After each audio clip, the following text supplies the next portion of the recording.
So, a little bit about me and why I'm talking to you about cold market recruiting. So, I am an Emerald. I've been here for 8.5 years. So, my warm market was tapped out a long time ago, a long time ago. Okay. And I had to learn how to talk to people that I did not know, which was way out of my wheelhouse, way out of my comfort zone. When I started, I had very minimal network. Like I was a stay-at-home mama. I had been at home for, I don't know, 5 or 6 years at that point. And I stayed home. I talked to my children. I went to church, but I didn't really talk to many people there. I went and left. I was that kind of person. And so I just did not have a big network. Um, so I had to learn this skill because the little bit of people that I knew were not going to get me where I needed to go, right? Which is diamond. That's the goal. And so I was just willing to learn. And if you're willing to learn, you can do this too. So at this point, probably 75% or more of the people I recruit are cold market. I do have people come to me pretty regularly that I recruit. And so I'm going to talk to you tonight about what that looks like. And I'm going to try to do it quickly because I do want to respect everybody's time. So here we go. Let's click through this. So top contributors to my success, and I'm going to go through these, break them down a little bit, but consistently posting on social media, consistently adding new friends, believing that I have a solution to people's problems, because when you believe that you have something that people need, it's much easier to get out of your comfort zone and talk to them. Getting over myself and my fears and keeping the focus on them. Again, when we're focused on other people, it makes getting out of our comfort zone easier. Not easy, because it's not easy, but easier when we are focused on other people. Being willing to follow up and follow up and follow up and follow up some more, and then trust in the process. So these are the top things that I would say help me be consistent in recruiting every month. And I just want to tell y'all, I'm not a huge recruiter. So it kind of made me, I actually did laugh at Kayleen when she asked me to do this call. I was like, why? Because I am confident in my recruiting abilities, but I'm not a mass recruiter. I recruit consistently, which is what we're after. But I don't recruit high numbers, every month. So just wanted to put that out there. Okay, so breaking down posting on social media, because this, I believe, is the foundation for cold market recruiting. Because people have to see you, they have to know who you are. They're not, why would they want to join you, right? So posting on social media consists of consistency. Do that consistently, whether that is daily, whether that's multiple times a day, whether it's 4 times a week, whatever your consistency is, be consistent in it. And when I post, I try to keep the 3 E's in mind: encourage, equip, and entertain. If your post hit one of those things, you're on the right track. So do that. I do post about the products and the opportunity because you're going to attract what you're posting about. So if you're only talking about products, you're going to have a lot of product users. If you're only talking about the opportunity, well, you're going to have a lot of business builders. I post about both because I want both, because that is a good balanced business. But share what you value so people know what's important to you, because we are drawn to people who like things that we like, right? That value things that we value. And then speak directly to your audience. So what problem can you be solving for your audience? The person you are best suited to talk to and solve problems for is the person that you used to be. So think about things that you used to struggle with and talk through that. Show people how you used to struggle with this, but now you don't, because they will find themselves in your story and they're going to want to know more. Okay, expanding your network.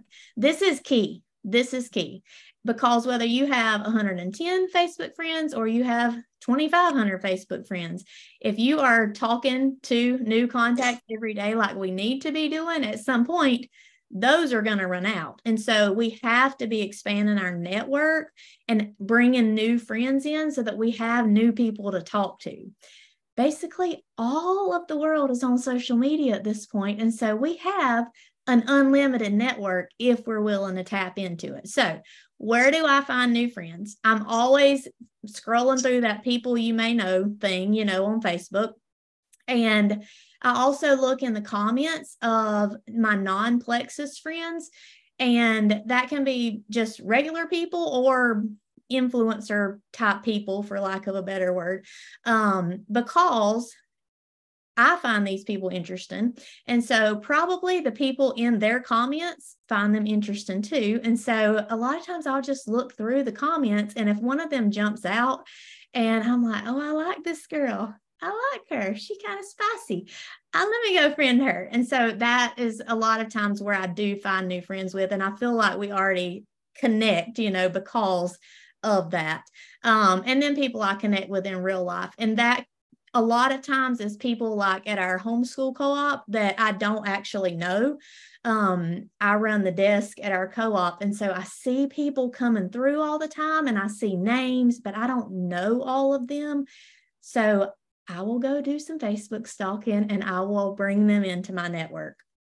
That's how I find new friends. But how do I decide who to friend? This is a little different. First and foremost is just their profile picture. And that may seem kind of shallow, but I'm telling you it's not, because we associate, well, we want to talk to people that we know what they look like, first of all. I'm telling y'all, if somebody has their dog or a sunset or a cup of coffee as their Facebook profile, I'm not friending them. I'm just not, because I don't even know who they are. They may be, I don't know. I don't friend them. Your profile picture is very important, is the bottom line here. But that's how I initially kind of choose my person. But then I will go to their page and ask myself some questions. I just scroll through a little bit. How does it make me feel? Do I feel happy and sunshiny, or do I feel depressed all of a sudden? If it's depressed all of a sudden, I'm gone. I don't need that. Okay. I do want people who are generally bringing good energy. What are they posting about? Is it things that I like and enjoy? Because that's probably going to be my person. If it's a mama and she's got littles in smocked outfits and they're at Georgia football games, you can bet she's my new friend. Find people who like what you like. Do I think they'd be fun to hang out with? Do we share similar interests? Do I see things that I think would make them be successful here? Are they posting about growth mindset or having their habits handled and stuff like that? So those are kind of the things that I look for when I'm working to expand my network, which should be also done consistently. I think you'll notice a theme here. Okay, so Kayleen asked me, how do I build rapport with these people? Because I don't know them from anybody, right? And again, I really believe it starts with social media, because that is our only connection at this point. That is how they get to know me and how I get to know them. And so posting authentically is very, very, very important. If I'm just doing a bunch of copy paste stuff that is not me, it does not sound like how I talk, if there's no emojis or exclamation points, that is not me. That is not authentic to me. And so the people that I'm bringing in, they're not really getting to know who I am. So be authentic in your posting. And then I talk a lot in my stories. In all transparency, I go through phases with this where sometimes I feel like I don't have anything anybody would want to hear, but I do try to talk a lot in my stories and very often. And because of that, I have people tell me all the time, I just feel like I know you, and it's because they've had conversation with me in my stories, right? And people should recognize what you value. When you're posting well, they're going to recognize, oh, she values these things. I'm always very aware of who's watching my stories and am intentional to engage with them, whether that looks like, responding back and forth on my stories or whatever. Know who's watching your stories and engage with them, because if they're watching your stories, especially repeatedly, they're curious about your life. They find you interesting. That is building rapport. I always have this running list of people that I want to join me, and I'm intentional to engage with them. Now, again, transparency. This is not a perfect system. Sometimes this list is only in my brain.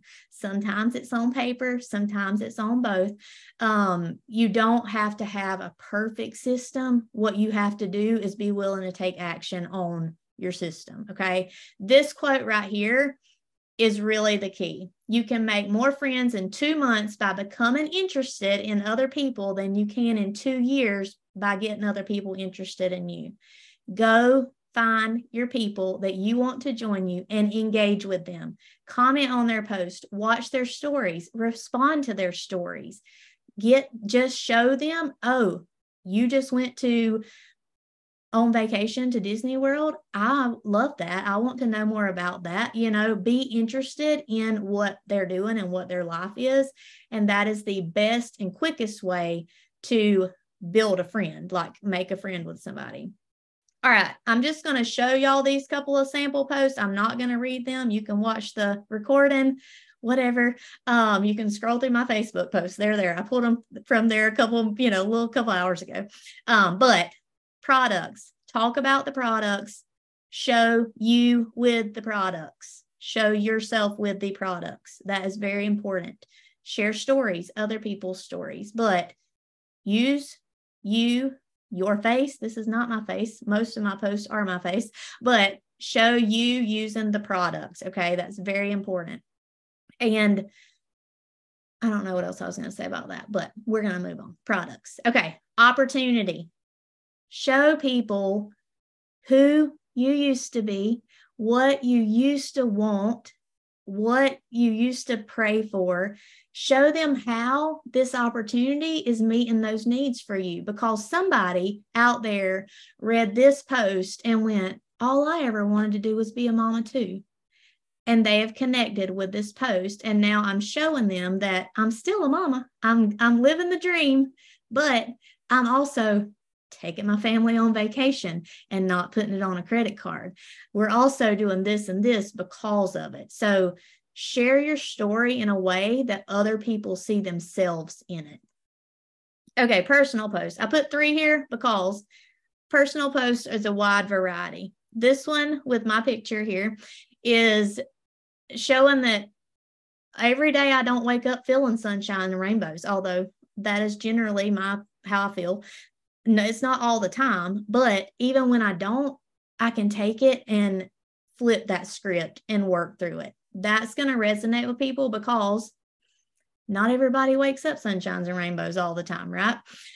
This one in the middle, sometimes it's just good to make people laugh.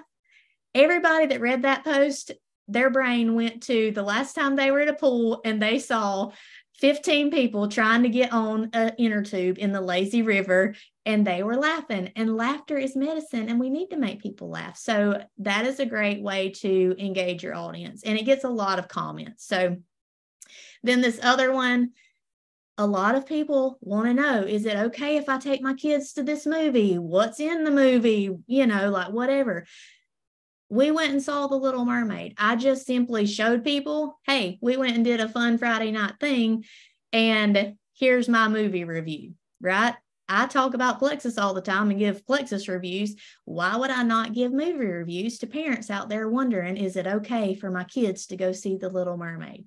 And then if you'll notice at the bottom, it says full movie review of my stories. So I didn't just give them, I gave them a nugget in my post, and then I sent them to my stories where they are really getting to know me, and gave them my real behind the scenes review, which just went deeper. And I followed that up with a Plexus story. You see how this is all kind of layering? Okay. Sample initial contact message, because I know everybody wants to know, what do you say to these people after you've done this? And like I said, I don't have a perfect system. I don't connect with every person 5 times before I send a message, or have these deep, meaningful, conversations about anything before I reach out to them. We have basic rapport, which means I'm commenting on their post about their kids starting school, about their vacations. I'm watching their stories. And between that and the value that I feel that I'm adding to them on social media, I have no problem going into their inbox with this message. And I use a direct approach. The first time I'm in their inbox, I'm talking Plexus. Other people will go a different way. That is how I prefer it. But this is a sample message.